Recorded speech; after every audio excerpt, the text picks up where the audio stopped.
اعوذ باللہ من الشیطان الرجیم بسم اللہ الرحمن الرحیم۔ اصحاب سبت کا واقعہ قرآن کریم میں بار بار بیان ہوا ہے۔ آپ کو شاید یاد ہو 1966 میں عرب اسرائیل جنگ ہوئی تھی۔ اس میں اسرائیل نے گولان کی پہاڑیوں سمیت شام کے، مصر کے بہت سارے علاقوں پر، فلسطین کے بہت سارے علاقوں پر قبضہ کیا تھا۔ تو اس میں ایک وجہ تھی، ایک ایلات کی بندرگاہ تھی جس کا محاصرہ مصر نے کیا تھا۔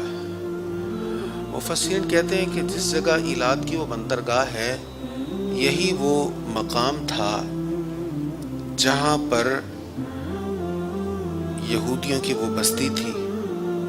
اب ان لوگوں کو حکم یہ تھا کہ ہفتے کے دن کا احترام کرنا ہے، ہفتے والے دن شکار نہیں کرنا، عبادت کرنی ہے۔ جیسے ہمارے ہاں جمعے کا دن مقدس ہے، ایسے ہی ان کے ہاں ہفتے کا دن مقدس تھا۔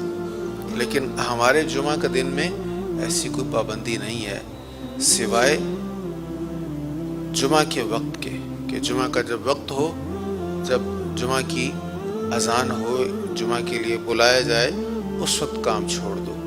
تو اس سے پہلے بھی آپ کام کر سکتے ہیں، اس کے بعد کام کرنا زیادہ اچھا ہے۔ جمعہ کے بعد کام کرنا زیادہ اچھا ہے، بلکہ سورہ جمعہ میں حکم ہے کہ فَانْتَشِرُوا فِي الْأَرْضِ وَابْتَغُوا مِنْ فَضْلِ اللَّهِ، کہ جب تم جمعہ پڑھ لو تو پھر زمین پر پھیل جاؤ اور اللہ کا فضل تلاش کرو۔ تو ہمارے ہاں الٹا سسٹم ہے، جمعہ سے پہلے دفاتر کھولیں، جمعہ کے بعد بند ہے۔ تو قرآن کریم کیا کہہ رہا ہے؟ فَانْتَشِرُوا فِي الْأَرْضِ وَابْتَغُوا مِنْ فَضْلِ اللَّهِ۔ خیر، ان کے ہاں ہفتہ کا دن مقدس تھا اور اس میں پابندی تھی کہ آپ نے شکار نہیں کرنا۔ تو وہ لوگ کیا کرتے؟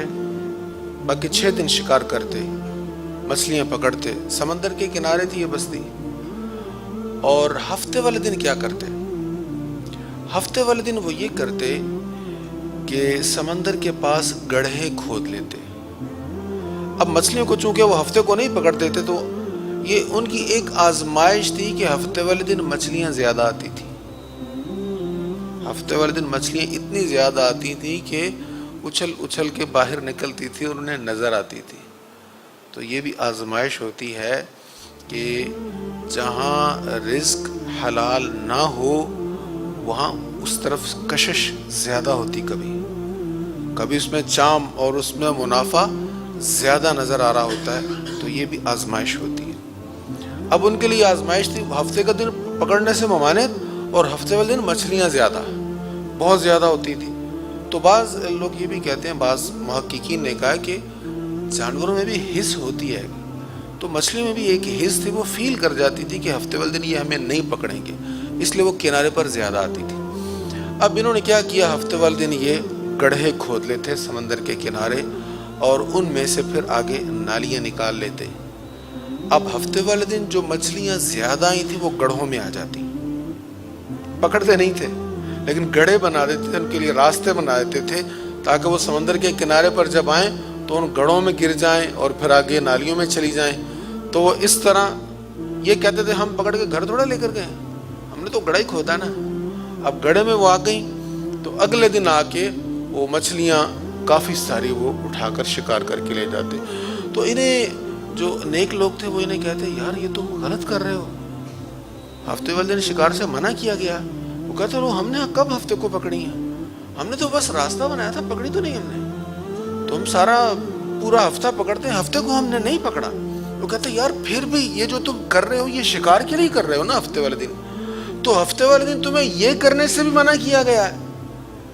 تم ہفتے والے دن وہ کام کرتے ہو جس سے اتوار والے دن تمہیں کئی گنا زیادہ فائدہ مل جاتا ہے، بہت زیادہ تم شکار کر لیتے ہو۔ تو یہ لوگ ان کو کہتے اور وہ آگے سے بہانے بناتے، ہیلے بہانے کر کے اپنے اس حرام رزق کو حلال ثابت کرنے کی کوشش کرتے۔ سلسلہ چلتا رہا، 10 سال نہیں، 20 سال نہیں، 30 سال نہیں، ایک روایت کے مطابق 40 سال تک ایسے چلتا رہا، اور ایک روایت کے مطابق 70 سال تک ایسے ہی چلتا رہا۔ پھر یکا یک عذاب آ گیا، اب 70 سال تک کچھ نہیں کہا گیا انہیں. علماء صالحین منع کرتے رہے اور وہ یہی کہتے رہے یار یہ تو بہت دیر سے ہو رہا ہے, یہ تو 10 سال سے ہو رہا ہے, یہ 20 سال سے ہو رہا ہے, 40 سال سے ہو رہا ہے, 70 سال ہو گئے ایسے ہی ہو رہا ہے, یہ کوئی غلط تھوڑا کام ہے. تو جب کوئی چیز معاشرے میں رائج ہو جاتی ہے نا تو ہم لوگ کہتے ہیں یار یہ تو سارے ہی کر رہے ہیں, یہ تو مولوی بھی کر رہے ہیں, یہ تو فلاں بھی کر رہا تھا, یہ تو فلاں حاجی صاحب نے بھی ایسے کیا تھا, ان کے ہاں تقریب ہوئی تھی تو وہاں بھی یہ شراب چلی تھی, یہ کون سے ایسی بات ہے. استغفر اللہ, آج کل ایسے دلائل لوگ دیتے ہیں, اور کس کے لیے؟ شراب کے لیے, حرام کاموں کے لیے, بےہودگیوں کے لیے, بے حیائیوں کے لیے, کہ یہ تو چلتا ہے جی, اتنا تو ہوتا ہے. تو اس وقت بھی لوگ ایسے کہتے تھے کہ یہ تو اتنے عرصے سے ہو رہا ہے, ہمارے باپ دادا کے دور سے ایسے ہی ہو رہا ہے, اس پہ کوئی حرج ہوتا تو وہ تو نہ ایسا کرتے. 70 سال بعد یا 40 سال بعد پھر ان پر عذاب آیا. عذاب کیا ہے؟ کونوا قردۃ خاسئین.